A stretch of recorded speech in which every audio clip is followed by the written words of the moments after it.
वल्लभ निर्विघ्नं कुरु मे देव सर्वकार्येषु सर्वदा।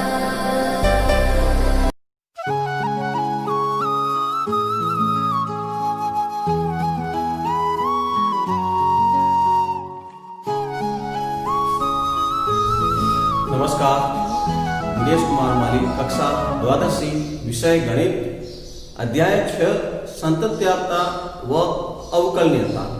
तो आज हम जो पहला टॉपिक है हमारा सततता के मुताबिक हम कुछ पढ़ने वाले हैं, कंटिन्यूटी कहते हैं। पिछले कक्षा के अध्याय में आपने कुछ फलनों के बारे में विस्तृत जानकारी ली थी और फलन के मुताबिक हमने उसकी सीमाओं के मुताबिक हमने कुछ उनके फलनों की सीमाएं ज्ञात की थी। तो सीमाओं का अस्तित्व होना या नहीं होना हमने ये विस्तृत गहन अध्ययन पिछले अध्याय में किया था। यदि किसी फलन की दायी सीमा और बायी सीमा का मान समान हो जाए तो वह फलन अस्तित्व में होता है। ठीक है, तो हम उसी पर आधारित हम बात करते हैं। तो हम सीमाओं के अध्ययन द्वारा हम फलन के सततता की जांच करना, सततता का प्रयोग करना, सततता किस तरह से होती है, कंटिन्यूटी, तो हम इस कक्षा में सीखेंगे। जब भी आप किसी फलन का यदि ग्राफ बनाते हैं, आलेख, तो फलन का आलेख हम पेंसिल की जब नोक रख देते हैं तो उसके बाद बिना नोक हटाए वो आलेख कंटिन्यू बनता हुआ जाता है, तो वो फलन सतत कहलाता है। ऐसे हमने आलेख के बारे में पिछली कक्षा में पढ़ा था। कुछ फलन ऐसे थे जो फलन आलेख के मुताबिक सतत थे। तो हम कुछ ऐसे फलनों की बात करते हैं। तो कुछ फलन देखिए किस तरह से। तो सबसे पहला जो फलन था तत्समक फलन।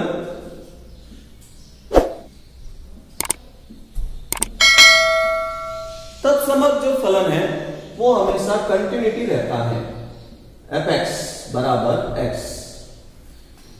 ये फलन एक समांतर रेखा के अंदर fx बराबर x और ये कंटिन्यूटी चलता रहेगा, मूल बिंदु से गुजरते हुए जाता है। ठीक है ना। फिर उसके बाद आप त्रिकोणमिति फलन में जाएंगे।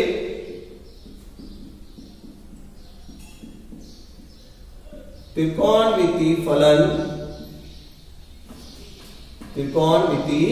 फलन देखेंगे तो sin x, cos x, ये ऐसे फलन है जो सतत रहते हैं, आलेख कभी इसका टूटता नहीं है, कंटिन्यूटी चलता रहता है। त्रिकोणमिति के अंदर ये फलन हो गए।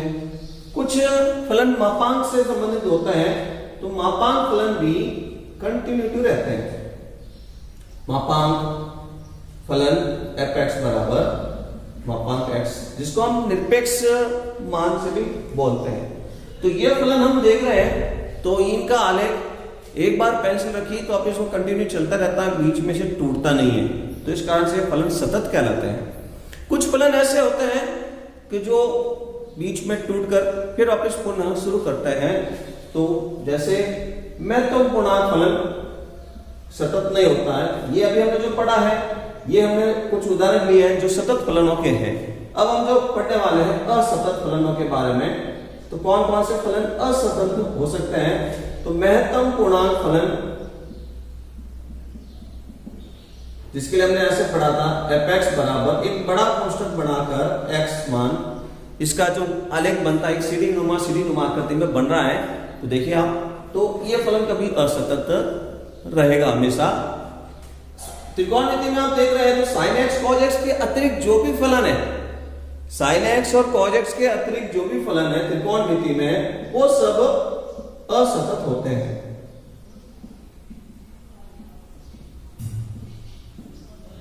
fx बराबर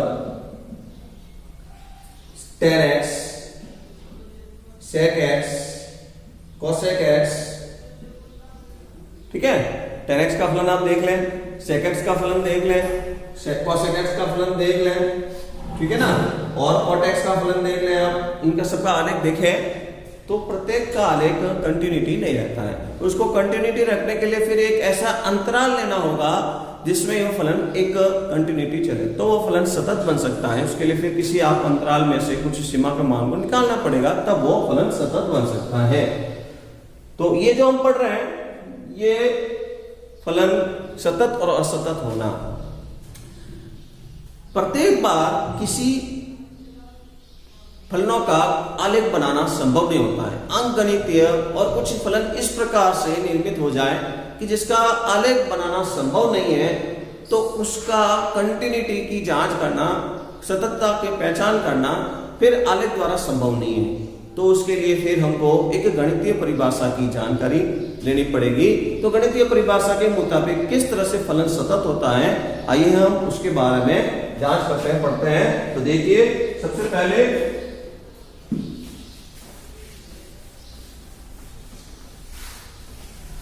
तो कोई एक फलन है fx, एक फलन fx एक बिंदु मान लेते हैं, वो बिंदु x बराबर a। तो एक बिंदु पर वो फलन सतत होने के लिए क्या क्या गणितीय परिभाषा में होना चाहिए। तो सबसे पहले आप उसके लिए देखेंगे कि फलन की बाईं ओर से सतत होना, बाईं ओर से सतत होगा फलन, बाईं ओर से सतत कहलाता है यदि limit x goes to a minus fx बराबर a।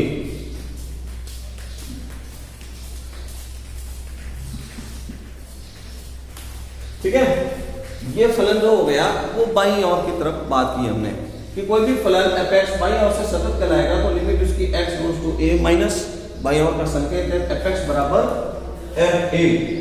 या हम इसको ऐसे भी लिख सकते हैं, या fa minus 0 is equal to fa।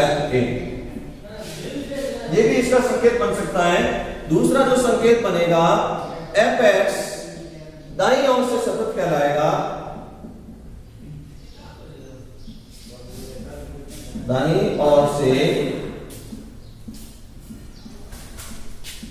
सतत कहलाता है limit x goes to a plus fx बराबर fa। या हम इसको ऐसे भी लिख सकते हैं, fa प्लस 0 बराबर fa। तो ये जो हम पढ़ रहे हैं गणितीय परिभाषा के अनुसार, हमने पिछले अध्याय में जब पढ़ा था तो उसके अंदर हमने बोला था फलन का अस्तित्व होना। तो फलन का अस्तित्व होने के लिए हमने ये बात की थी, फलन की जो बाह्य सीमा है और दाहिनी सीमा है वो दोनों समान हो जाएं। ठीक है, तो अभी यहाँ पर हम यही पढ़ रहे हैं कि फलन सतत होने के लिए फलन का बाह्य ओर से सतत होना, तो कंटिन्यूटी के लिए ये वैल्यू उसकी होनी चाहिए और दूसरी ये वैल्यू होनी चाहिए। तो फिर समीकरण नंबर 1 बोले, समीकरण नंबर 2 बोले, तो समीकरण 1 और 2 से हम बात करेंगे। समीकरण 1 व 2 से fx बिंदु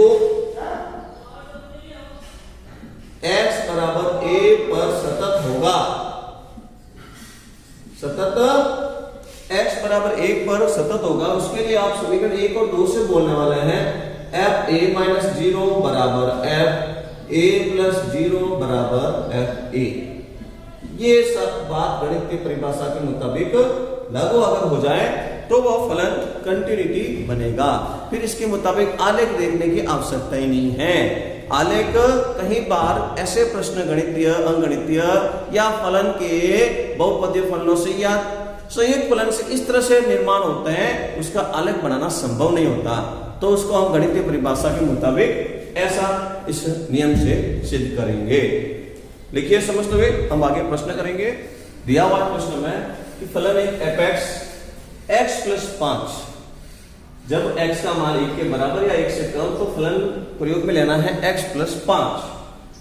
x माइनस 5, जब फलन में x का मान 1 से अधिक है तो फलन प्रयोग में आएगा x माइनस 5 द्वारा परिभाषित फलन है। तो बिंदु x बराबर 1 पर सातत्य का परीक्षण कीजिए। जांच करनी है हमको ये फलन सतत है या नहीं। तो अभी आज हमने जो पढ़ा है गणितीय परिभाषा, फलन की परिभाषा से हम इसको सरल करने वाले हैं। तो सबसे पहले फलन की परिभाषा से, फलन की परिभाषा से। तो सबसे पहले हम एक पर सिद्ध करने वाले हैं, इसकी f1 पर वैल्यू क्या है वो हम पता करेंगे। f1 पर इसकी वैल्यू क्या है, तो f1 पर वैल्यू देखेंगे तो ये फलन हमको प्रयोग में लेना है, x प्लस 5। तो x का मान 1 के बराबर या 1 से कम, तो ये फलन काम है। बराबर यहां लिखा हुआ है, तो इसमें 1 प्लस 5 बराबर 6। 1 प्लस 5 बराबर कितना हो गया 6। ये f1 की वैल्यू है, इसको हम इक्वेशन नंबर 1 बना देते हैं। अब हम इसकी दो फलन की सीमा ज्ञात करेंगे, बाह्य सीमा और दाहिनी सीमा। तो हम पहले ज्ञात करते हैं x बराबर 1 पर फलन की दाहिनी सीमा। x बराबर 1 पर फलन की दाहिनी सीमा, ठीक है ना। राइट हैंड लिमिट, शॉर्टकट नहीं बोल सकते हैं, राइट हैंड लिमिट। संकेत में अब हम यहां पर f 1 पर ज्ञात कर रहे हैं, इसके 1 लिखेंगे प्लस 0, इधर लिमिट h गोज टू 0, फलन 1 प्लस 0, यानी फलन का मान अल्पांश कुछ वृद्धि में है, कंटिन्यूटी कुछ न कुछ बढ़ता हुआ जा रहा है। 1 प्लस, तो इसका मतलब x का मान वृद्धि दर है, तो x का मान 1 से बड़ा, तो ये फलन कहां में लिया जाएगा, तो यहां पर हम x की जगह x टेंड्स टू 0 बोल रहे हैं, प्लस की लिमिट में यहां पर अब इसका संकेत किस तरह से बन जाएगा 1 प्लस x। एक की जगह अभी आप 1 प्लस h यहां लिखेंगे और माइनस का 5, ठीक है ना। दाईं सीमा में जाएंगे तो 1 प्लस h, अगर राइट हैंड लिमिट नहीं है तो लेफ्ट हैंड लिमिट है तो 1 माइनस h, ठीक है। तो ये हमने इस फलन का प्रयोग करके यहां लिखा। अब इसको हल करते हैं हम, तो थोड़ा सा पहले हल करते हैं। तो limit h goes to 0, 1 minus 5, तो h का h रह गया और माइनस का 4 बन गया। तो लिमिट हम लगाएंगे, लिमिट लगाने पर पहले यहां पर h रखे, अब लिमिट लगाएंगे हम तो यहां h की जगह 0 बोल देंगे, तो f 1 प्लस 0, लिमिट लगाएंगे तब यहां पर h की जगह 0 हो गया, तो यहां पर भी जहां भी h है उसको हटाकर 0 लिखना है, तो यहां 0 माइनस का 4, तो इस तरह से ये आंसर आया माइनस का 4, समीकरण नंबर 2। समीकरण नंबर 1 में इसका मान 6 आ रहा है, समीकरण 2 में इसका मान माइनस का 4 आ रहा है, तो अब हम यहीं से कह सकते हैं इसका और इसका मान समान नहीं है, समान नहीं है तो इसका मतलब फलन कंटिन्यूटी नहीं है। अब आगे वाले बाई सीमा ज्ञात करें या नहीं करें, यहीं से हम बोल सकते हैं समीकरण 1 और 2 से ये नॉट इज इक्वल टू है फलन x बराबर 1 पर सतत नहीं है, ये हम यहीं से लिख सकते हैं, दूसरी सीमा ज्ञात करने की आवश्यकता ही नहीं है, ठीक है ना। तो हम बोल सकते हैं समीकरण 1 व 2 से, समीकरण 1 व 2 से, ठीक है, f1 not is equal to f1 plus 0, अतः फलन x बराबर 1 पर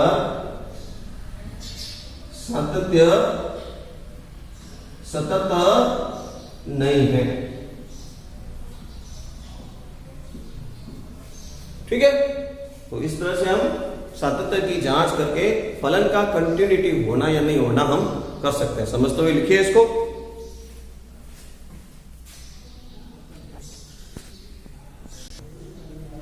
आइए एक प्रश्न हम और हल कर रहे हैं। फलन f(x) बराबर sin x upon x plus cos x, ये फलन कब यूज में ले जाए, जब x का मान 0 के बराबर नहीं हो, अर्थात 0 से बड़ा होने पर भी यही फलन काम आए, 0 से कम होने पर भी यही फलन काम आए। दूसरा फलन जो है x का मान 0 होने पर इसकी जो वैल्यू है 2 है, तो परिभाषित फलन है, तो बिंदु x बराबर 0 पर फलन की सततता की परीक्षण कीजिए। फलन सतत है या नहीं, कंटिन्यूटी है या नहीं। तो हम इसको हल करना शुरू करते हैं। सर्वप्रथम फलन की परिभाषा से, जो प्रश्न में दिया हुआ उसकी बात कर रहा हूं मैं। फलन की परिभाषा से प्रश्न में जो कह रहा है कि x बराबर 0 पर, तो f0 x बराबर 0 पर यानी f0 की वैल्यू प्रश्न में दी हुई है वो लिखने वाले हैं 1। हम x बराबर 2 पर इसकी जांच कर रहे हैं, x बराबर 0 पर इसकी जांच कर रहे हैं, तो f0 पर इसकी वैल्यू क्या बन जाएगी 2 बन जाएगी।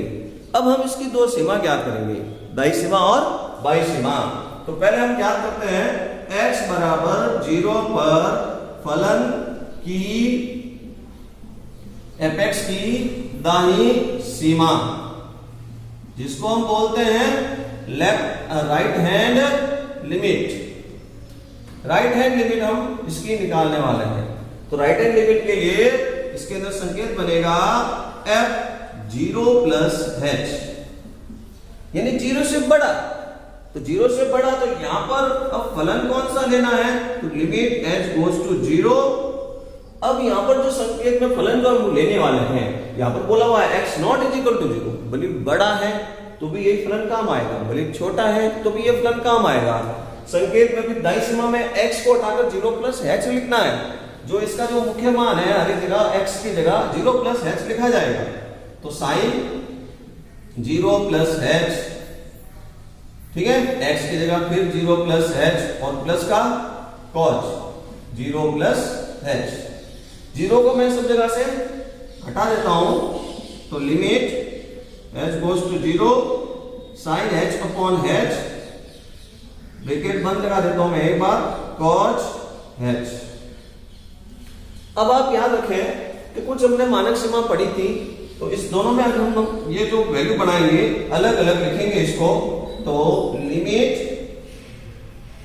एक फॉर्मूला था x goes to 0 sine x upon x, इसका मान 1 होता है। साइन x को प्रचार विधि से हल करें या इसको मानक सीमा से ही ध्यान रखें तो इसकी वैल्यू 1 होगी। तो इसको हटाकर हम 1 लिखने वाले हैं, ठीक है। दोनों को अलग अलग बनाकर मैं लिख दूंगा। तो इसके अंदर यहां पर साइन h अपॉन h और प्लस इसके अंदर भी लिमिट अलग लगा दी जाएगी cos h। तो अब दोनों के अंदर लिमिट अलग अलग बोलेंगे, इसका मानक सीमा से ही मान बोल देंगे 1 और इसके अंदर h को हटाकर 0 बोल देंगे। तो cos 0 का मान सबको ध्यान है कि cos 0 का मान 1 होता है। तो अब यहां पर मैं लिखता हूं लिमिट लगाने पर अप्लाई टू लिमिट, वो लिमिट लगाएंगे तो इसके अंदर इधर की तरफ जो प्रश्न था f0 प्लस h, तो वहां पर बन जाएगा f0 प्लस 0 और यहां पर दोनों का अलग अलग, इसकी वैल्यू 1 बन गई है, वो मानक सीमा से हमने यहां लिख दिया था और यहां पर हमने इसको cos 0 बोल दिया था।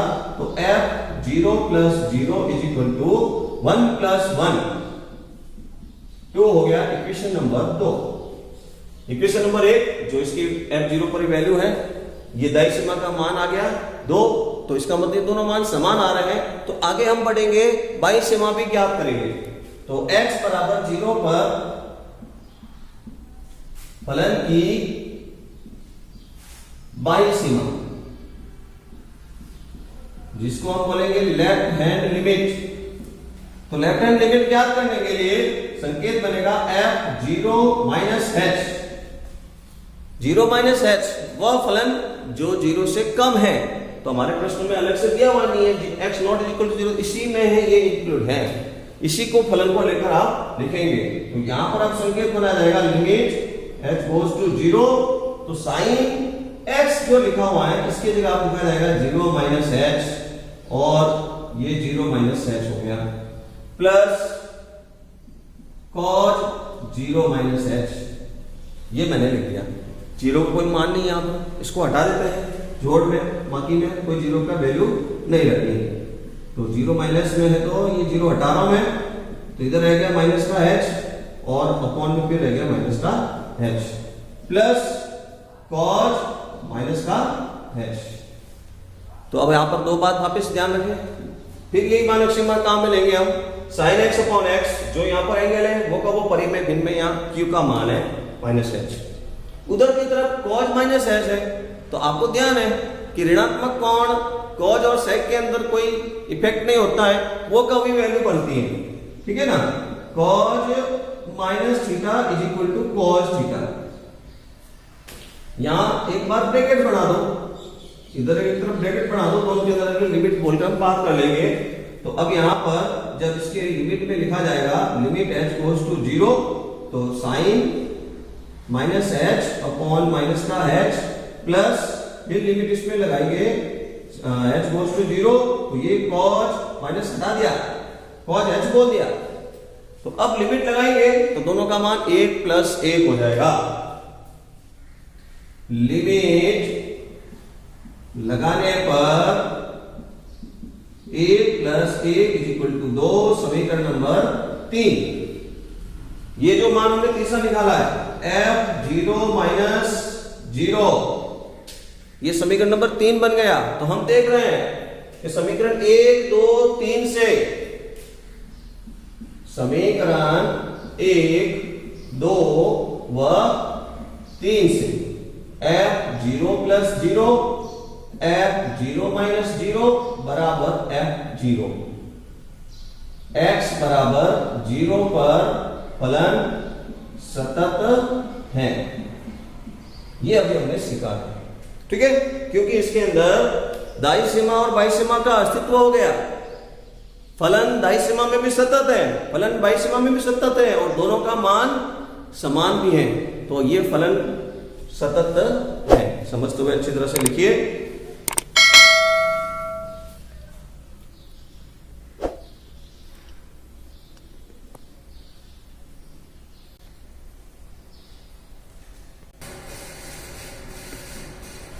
अब हम एक प्रश्न और करेंगे, तीसरा प्रश्न जो कि बहुत ही इंपॉर्टेंट है।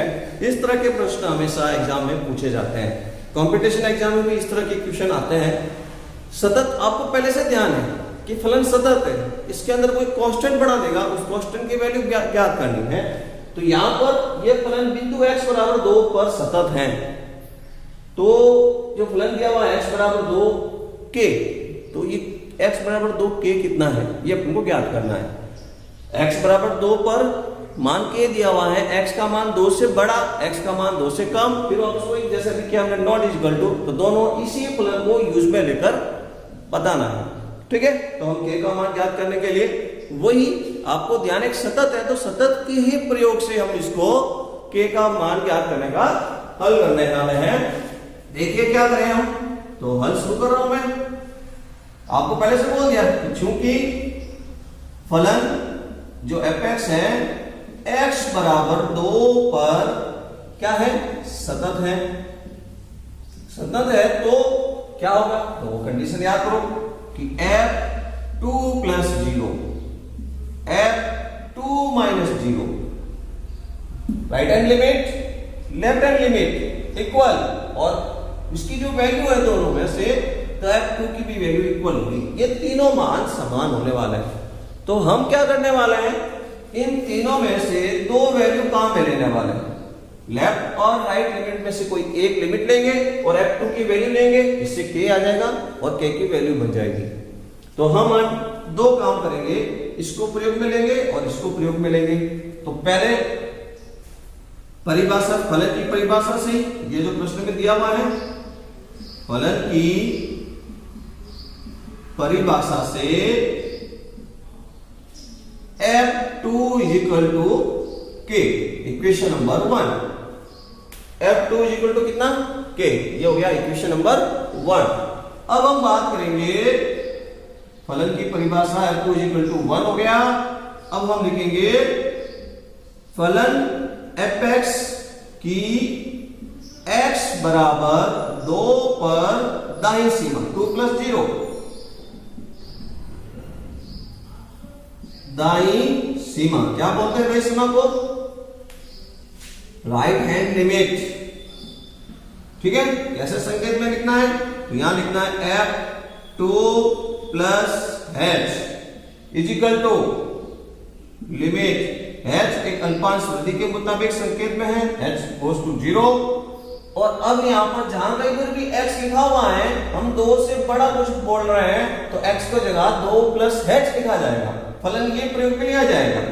तो 2 प्लस एच का क्यूब, 2 प्लस एच का square whole square, 2 plus h का होल क्यूब, 2 प्लस एच का होल स्क्वायर माइनस 16 और कोष्टक में हम लिखने वाले हैं 2 प्लस एच और प्लस का 20, ये कांस्टेंट है तो 20 का 20 लिखना है अपॉन के अंदर भी आप देख रहे हैं तो ब्रैकेट के अंदर x है तो x को हटाकर फिर वापस 2 प्लस h माइनस 2, ये आगे वाला माइनस 2 और वापस होल स्क्वायर। ये हमने दाई सीमा के लिए काम किया है। अब हम लिमिट h का मान 0 रखने से पहले इसको थोड़ा सा सरल करना होगा। सरल करने का मतलब क्या कि जब तक इसके अंदर ये जो होल क्यूब है होल स्क्वायर है इसका सरसमीका से प्रयोग करके हल करेंगे, फिर हम इसको अंदर लिमिट का काम कर सकते हैं। तो यहाँ पर दो फॉर्मूले यूज में लेने हैं आपको।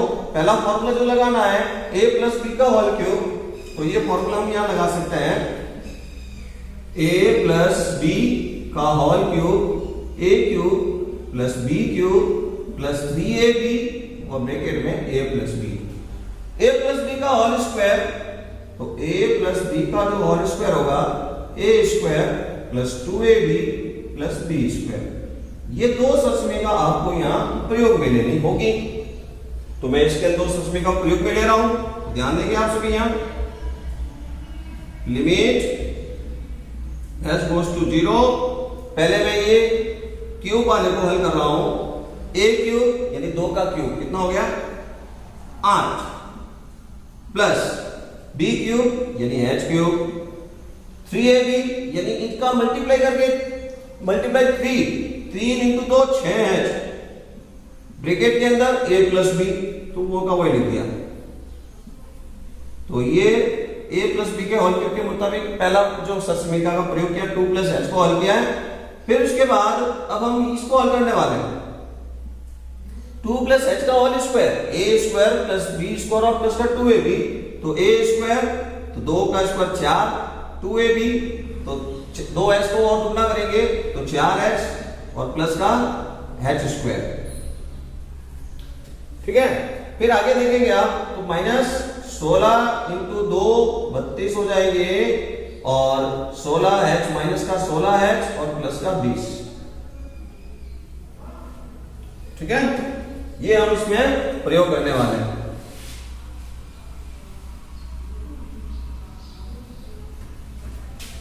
अब आप देखेंगे तो ये हमने अंश का काम किया है, अभी जितना भी अंश में था उसको सरल कर दिया। अब अपॉन इसके अपॉन में 2 प्लस का 2 माइनस का कैंसिल हो जाएगा, 2 प्लस का 2 माइनस का कैंसिल हो गया तो क्या रह गया केवल प्लस h, तो प्लस h तो प्लस का h स्क्वायर, ये अपॉन में रह गया, प्लस का h स्क्वायर अपॉन में रह गया है। अब इसको आगे हम सरल करेंगे, किस तरह से देखेंगे तो अब देखेंगे आप यहां पर ब्रैकेट के आगे से आगे प्लस ही है तो हम डायरेक्ट इसको प्लस कर सकते हैं। नंबर की बात करें तो ये 8 है, 8 और ये 4 12 हो गया, प्लस का 12 और प्लस के 20 32 हो गए। तो ये 32 और एक 32 और दिख रहा है अपन को माइनस का 32। अब h की बात करूं मैं, कांस्टेंट मैंने लिख दिया है, तो h की बात करें तो 6h इंटू 2 12h प्लस का 12h और प्लस का 4, 12 और 4 कितना हो गए 16h प्लस के, तो ये माइनस के 16h और दिख रहे हैं मेरे को, प्लस का 16h माइनस का 16h। और देखेंगे अब स्क्वायर में देखेंगे तो 6h into h 6h square और h स्क्वायर का ये 1 7h स्क्वायर हो गया, प्लस का 7h स्क्वायर 7h स्क्वायर। अब क्यूब में देखते हैं तो h क्यूब, और देखिए क्यूब में दिख रहा है क्या आपको, ये एक ही है, घात 3 वाला h पद में एक ही है। अब अपॉन में जाए आप, ये अपॉन, ठीक है। अब अपॉन में आने के बाद में बटन क्या लिखा हुआ है h स्क्वायर लिखा हुआ है, तो ये मैंने लिख दिया h square. Plus 32 minus 32 cancel हो गया, प्लस 16 माइनस 16 कैंसिल हो गया। जो शेष रहा है 2 पद शेष, उसमें से कॉमन दिख रहा है मेरे को, क्या कॉमन दिख रहा है h स्क्वायर कॉमन दिख रहा है ऊपर, ये पद कैंसिल, एच स्क्वायर कॉमन आया तो 7 प्लस एच अपॉन में एच स्क्वायर से एच स्क्वायर कैंसिल हो गया, जो अपॉन में एच था वो कैंसिल हो गया है। अब ये फलन परिभाषित हो जाएगा। परिमेय भिन्न पहले था नहीं, क्योंकि बटे में भी 0/0 चल रहा था। 0/0 चलता है तो परिमेय भिन्न नहीं होता है, अपरिभाषित अनिर्धारित बोल सकते थे। तो 7 प्लस एच ये जो हम निकाल रहे हैं, ये निकाल रहे थे अपन, ज्ञात कर रहे थे x बराबर 2 पर फलन की दायी सीमा का मान, ठीक है ना। तो ये अभी हमने जो ज्ञात किया वो क्या था, f2 प्लस h का मान था। Limit h goes to 0, 7 plus h, ये जो मान आया f2 प्लस h का। अब इसमें हम लिमिट निकालकर दायी सीमा की क्या मान में है लिमिट, वो हम पता कर सकते हैं। तो मैं बोल रहा हूं लिमिट लगाने पर, तो लिमिट लगाएंगे, यहां पर बन जाएगा f2 प्लस 0। लिमिट लगाने पर f2 प्लस 0, तो यहां पर 0 बन जाएगा। 7 प्लस 0 ये 7। इक्वेशन नंबर 2, इक्वेशन नंबर हमने 1 पहले बनाई थी, f2 k, f2 प्लस 0 7। अब हम बात करेंगे समीकरण 1 और 2 से, फलन सतत है तो इन दोनों का मान बराबर होना चाहिए, तो k का मान बोल देंगे हम, ठीक है। क्योंकि x बराबर 2 पर फलन सतत है, ठीक है। अतः समीकरण 1 व 2 से क्या बोल देंगे कि समीकरण 1 में f2 की वैल्यू और समीकरण 2 में f2 की वैल्यू, ये दोनों बराबर होगी, k बराबर 7। ये इसका आंसर है। हमने जो ज्ञात किया था, सतत सिद्ध नहीं करना था, हमको सतत पहले से दे चुका था, तो सतत की परिभाषा से हमको k की वैल्यू ज्ञात करनी थी। तो हमने एक सीमा का प्रयोग किया, दायी सीमा, और एक जहां पर k है, तो k कहां है, x बराबर 2 पर। इन दोनों को इक्वेशन इक्वल बनाकर हमने k का मान ज्ञात किया। समझते हुए लिखिए और प्रयास करेंगे।